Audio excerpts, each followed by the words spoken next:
Hi, it's Joe. Welcome to the Quilt Report. I'm packing up clothes today. I mean, not clothes, although I will be packing up clothes, packing up quilts today and supplies for a trip to Los Angeles. I'm going to make this week to the Craft in America Study Center, where there's a show going on. I have a quilt in that, and then my friend Julie Silber and I are going to be doing a quilt sharing where people can bring their quilts and we'll tell them everything that we can tell them about the antique quilts that they bring in.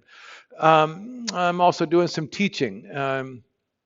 Going into high school and a middle school to teach some art classes. So it's a lot of stuff to pack up, and I just wanted to pause in the middle of my packing up because I'm going to take this quilt here. I don't know if I've talked much about it lately. It's called The Sleeping Protesters of Kiev, the way I used to say it. The Sleeping Protesters of Kiev, it's how it would be pronounced now.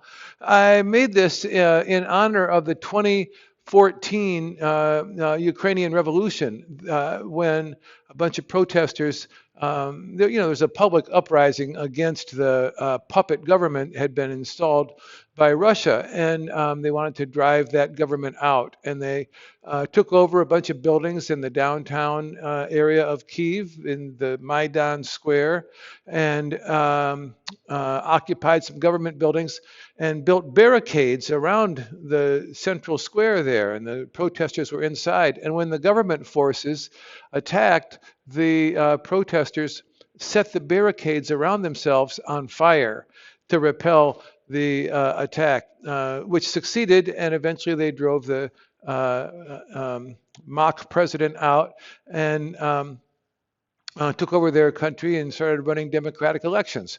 So anyway, that was the big revolution in 2014.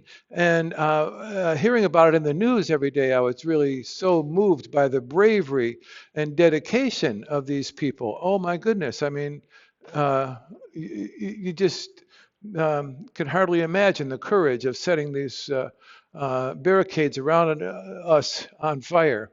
So anyway, I saw a picture of a bunch of protesters sleeping in a government building, and I thought, well, everybody has to sleep, and I'm a quilt maker, so I could make them a quilt.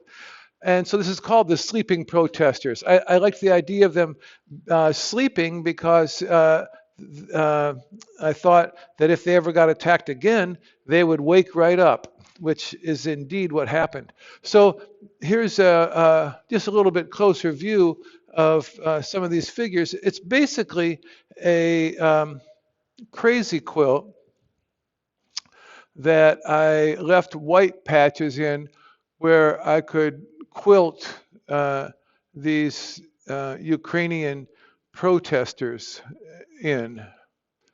Some people with dogs and some people, just all kinds of people sleeping there, all kinds of protesters. And then the quilting itself is where I would come to work every day and Google um, Maidan Square barricades. And that's where I would see things like these, just rubble and rocks.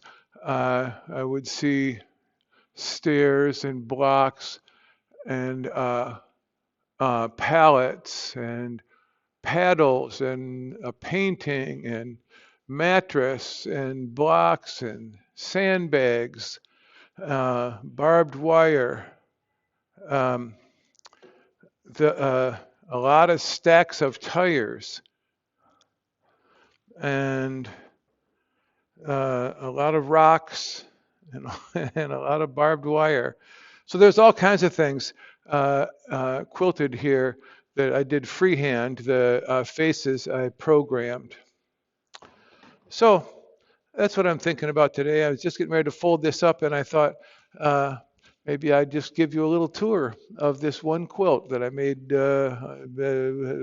however many years ago, 8 or 9 years ago. Thanks for stopping by. See you soon.